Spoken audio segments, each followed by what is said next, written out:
Live from downtown Detroit, Local 4 News at 6 starts now. The complaints came rolling in, so police are cracking down. What you need to know before you cruise Woodward. A brand new bicycle used by a beloved handyman is stolen without a second thought in Macomb County, and it's all caught on camera. But we begin here at 6 with the breaking news. Chief Craig announced in the case of a possible serial killer targeting women on the east side. This is DPD's person of interest, Kenneth D'Angelo Martin, known to be homeless and seen frequently around Detroit's east side. Coco McAvoy has been following all the developments today and joins us live with what's been a very busy day in this urgent case. Coco. Yes, very busy. We now have a person of interest in this case. Now police just need to identify the third victim. She was found inside of this abandoned home on Mount Elliott and Mac on the Detroit's east side. And you can see now that the home is boarded up. That's because city crews and Detroit police officers were out here as part of a new initiative through several neighborhoods. St. Louis Street on Detroit's east side is a friendly neighborhood. Oh, I love it. Oh, quiet, beautiful. Church next door. Everything is beautiful since I've been here.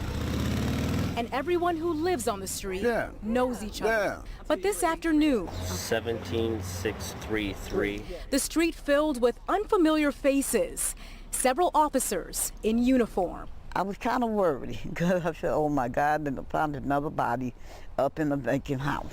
That wasn't the case, though. Instead, officers alongside city crews are trying to find the potential serial killer. They named a person of interest in the case this afternoon. 40 neighborhood police officers are going to be deployed in teams of 2 across the east side. The officers are going into abandoned homes, searching room by room for more possible victims, hoping to be able to give the signal. All clear. To city crews to board up the homes. So that's a beautiful thing. The idea is to make the city safer while also tracking down the serial killer. Whoever it is, they need to get what they deserve, because you don't have a right killing nobody, you know, especially killing women.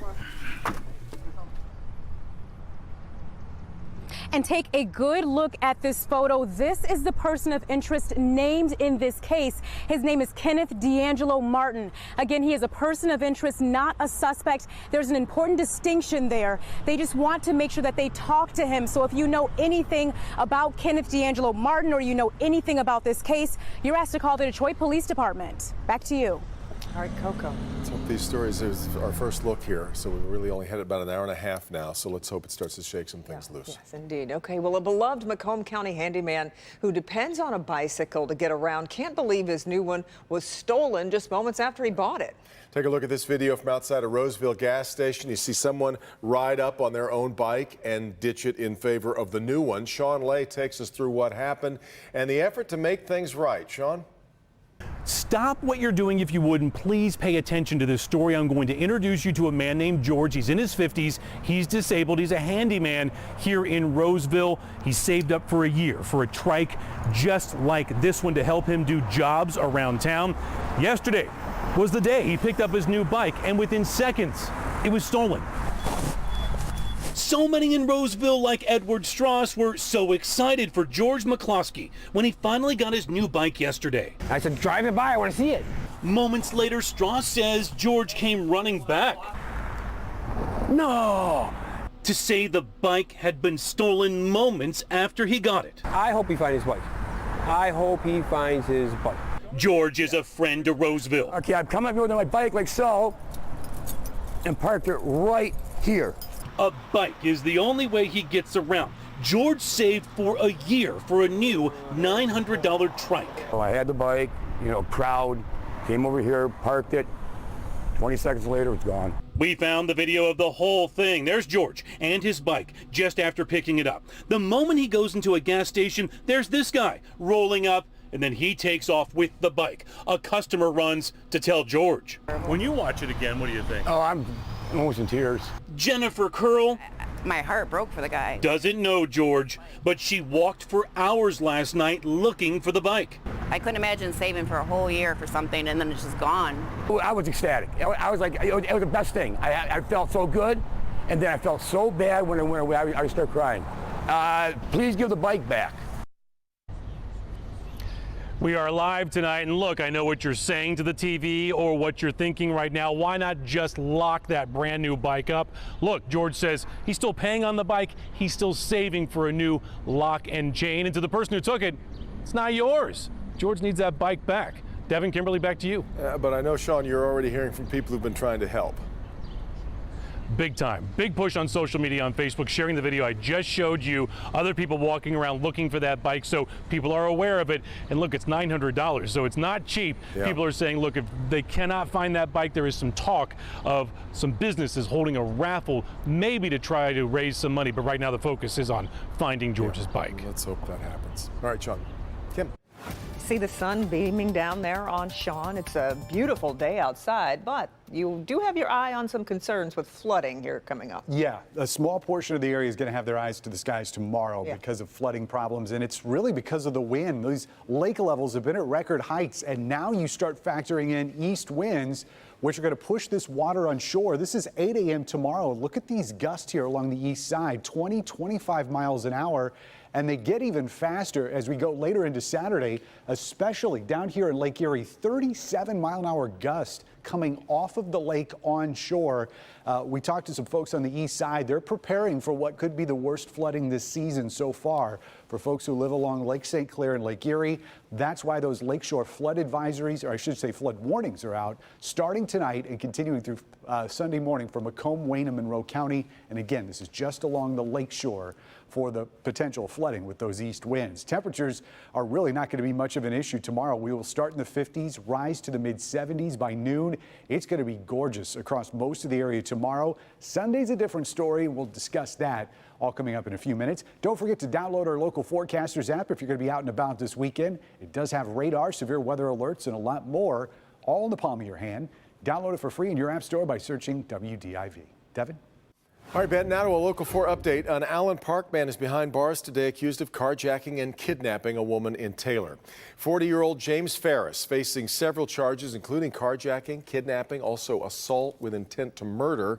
Earlier this week, Ferris, police say, carjacked a woman, drove her around to a number of ATMs to withdraw money from her bank accounts. After taking the money, Ferris reportedly choked the woman with her phone charger, leaving her unconscious body on Eureka Road near I-75. A judge has denied him bail. He's due back in court later this month. A man suspected of starting multiple fires dating back to 2015 in Royal Oak has been charged. 33-year-old, I should say, Thomas Maines has been charged with 11 various counts of arson, as well as breaking and entering. According to police, there have been 13 suspicious fires in the same area of northeast Royal Oak in the past 4 years. This last Sunday, a shed was set on fire on Whitcomb Avenue. 2 days later, Royal Oak police arrested Maines in his Troy apartment. If you've got plans to hit the Woodward Dream Cruise this August, expect to see more police. Royal Oak police are going to be cracking down on illegal activity during the cruise. Over the years, speeding, music that's way too loud, littering, just some of the complaints that police receive about cruisers in the area. They're also reminding cruisers it is illegal to park on private property without the permission of the owner. Police have gotten permission from several businesses along Woodward to enforce the crackdown this year. A new playground in Lincoln Park didn't even last a few days before vandals struck. They spray painted hateful words and lewd drawings all over the brand new equipment. The city had refurbished the playground after someone destroyed the equipment just last year.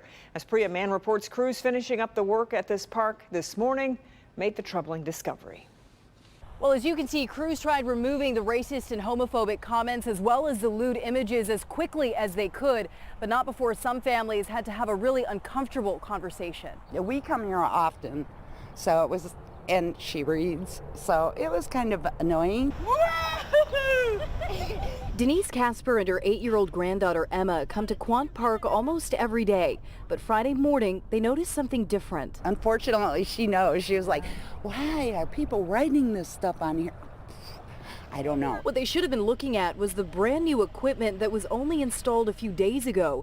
Instead, they were caught off guard by hateful words and vulgar images spray painted all over. You got to start young and explain to them they're bad people. You know, people do bad things sometimes. and stupid things. The city spent $14 grand on new playground equipment after someone burnt the slide last year. When public work crews arrived Friday morning to put down mulch, they made the troubling discovery. It is frustrating because we're spending money now and we have to spend time instead of going out and doing something positive, correcting someone's negativity. While frustrated, the city says they're committed to creating safe spaces for kids to play and say that this type of hatred has no place in Lincoln Park. Whoever did this, is not, someone that we would hold up as a true resident of the city of Lincoln Park. When you take your kid to the park, you shouldn't have to explain the nasty stuff that's written on there, the nasty pictures. Keep it nice for the kids. With all the work that went into installing this new equipment and with the work remaining to be done, anyone with information is urged to call police. Reporting from Lincoln Park, I'm Priya Mann, Local 4. Frustrating indeed, Priya. Well, the city says no one was arrested for vandalizing the slide last year, so they're hoping someone will come forward this time around. A former teacher and award-winning author has left her entire estate to St. Clair County. Ann Tombert was the author of more than 50 children's books. She passed away in April at the age of 101. Tombert left her entire $1.3 million estate to the Community Foundation of St. Clair County. County says her gift will go to benefit the community's greatest needs and opportunities, as they put it. It'll also help Ann's alma mater of Hillsdale College. What a lovely gift. St. Clair's beautiful. I've never been up there. It's really gorgeous.